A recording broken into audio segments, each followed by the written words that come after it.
Gusto nyo bang magbasa? Oo naman! Gusto nyo rin bang lumikha? Syempre! Tara na't samahan kami sa papalapit na book fair at creative activity kasama ang Lampara Books ngayong April 20 sa Osha Sem Esteban Elementary School.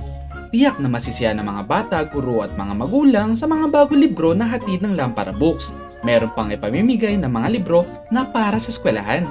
Makakasama rin natin si Ate Ali sa pagbabasa ng mga nakakatuwang libro na may dalang aral. Makinig lamang ng mabuti at sagutin ang kanyang mga tanong upang manalo ng mga libro. Yay! Excited na ba kayo? Dahil kami ay excited nang kayo ay mapasaya dahil ang batang matalino, Batang masaya at batang masigla?